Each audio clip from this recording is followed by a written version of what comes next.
Nosso corpo tem uma quantidade limitada de oxigênio armazenada nos pulmões e na corrente sanguínea.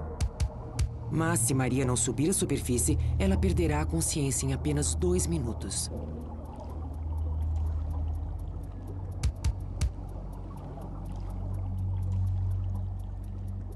Ela precisa utilizar todo o precioso oxigênio armazenado em seu corpo. O cérebro é o órgão mais sensível à queda do nível de oxigênio. Somos capazes de sobreviver sem alimento ou água por dias, mas para viver, precisamos respirar incessantemente. O cérebro controla a respiração automaticamente. Quando consumimos mais oxigênio, respiramos mais profundamente. Mas não é a queda do nível de oxigênio que avisa os pulmões para inspirarem. O nível de oxigênio cai à medida em que os músculos o utilizam, e isso produz dióxido de carbono.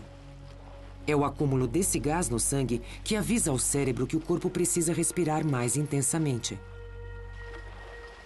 O dióxido de carbono aciona um alarme na base do cérebro, estimulando automaticamente os nervos que controlam os músculos do tórax e o diafragma. Por alguns instantes, somos capazes de anular conscientemente esse reflexo respiratório. Mas é impossível alguém asfixiar a si próprio prendendo a respiração. Quando perdemos a consciência, o reflexo inicia-se automaticamente.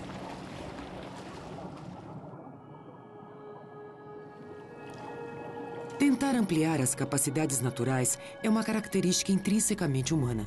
Um snorkel nos permite respirar embaixo d'água. Mas o snorkel só é útil quando utilizado perto da superfície. Quando mergulhamos a profundidades maiores, a pressão da água sobre o tórax aumenta e é necessário um esforço adicional para expandir os pulmões na inspiração. E os músculos do tórax e diafragma têm um poder limitado. Esta mergulhadora resolveu o problema usando um tanque de ar comprimido. O tanque fornece ar aos pulmões com uma pressão equivalente à pressão da água em volta do corpo. Com essa reserva independente de ar, ela é capaz de permanecer nessa profundidade por até 2 horas. Quanto maior a profundidade do mergulho, menor será a duração do suprimento de oxigênio, pois há necessidade de inalar mais para compensar a crescente pressão da água.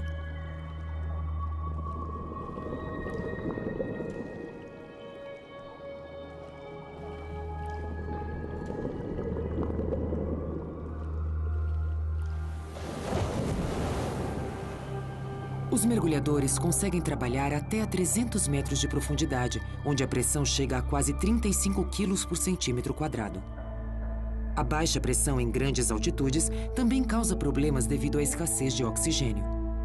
Entretanto, depois de algum tempo, podemos nos adaptar à vida em altitudes de até 5.500 metros, onde a pressão atmosférica é a metade da pressão no nível do mar.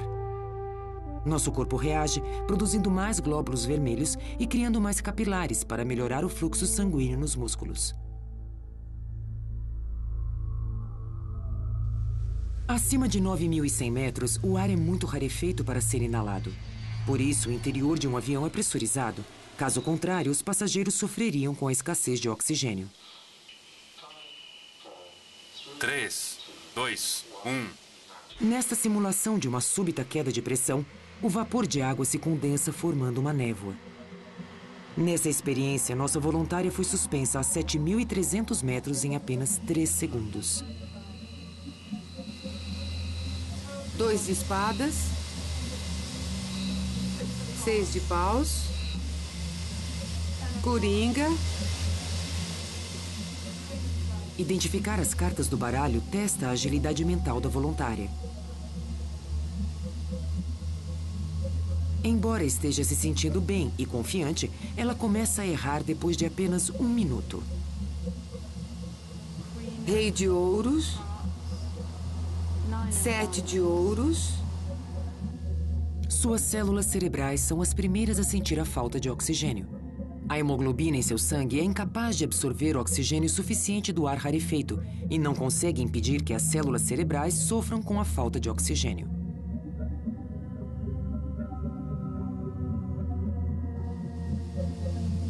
O raciocínio lógico avançado é o primeiro a falhar, mas nosso cérebro primitivo mantém a respiração e os batimentos cardíacos o máximo possível. Antes que nossa voluntária perca a consciência, ela recebe a cura. Oxigênio puro, como aconteceria num voo real. Nesta experiência, a pressão da sala é reduzida para simular como grandes altitudes diminuem o ponto de ebulição da água. Com uma pressão equivalente à de 18.000 metros acima do nível do mar, nosso sangue ferveria com a temperatura do corpo. Um traje pressurizado com um suprimento próprio de ar é essencial para a sobrevivência em grandes altitudes, principalmente quando o cérebro precisa trabalhar com rapidez para tomar decisões de vida ou morte. O espaço representa o máximo em ausência de oxigênio. Num vácuo quase absoluto, um traje espacial fornece todas as condições de segurança normalmente fornecidas pela atmosfera terrestre. Uma pressão confortável, oxigênio em abundância e elementos químicos para reter o dióxido de carbono exalado.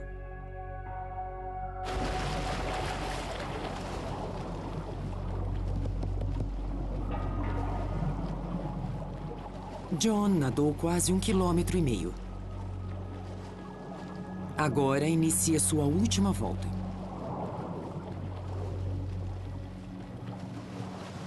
Enquanto acelera para o final, ele retira o oxigênio do oceano de ar.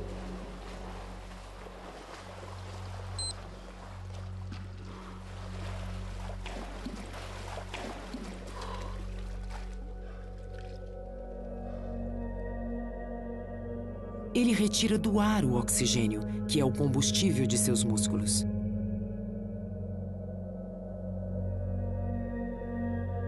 O oxigênio é parte vital da tênue camada de ar que envolve a Terra, alimentando permanentemente a frágil esfera, num ciclo tão antigo quanto a própria vida.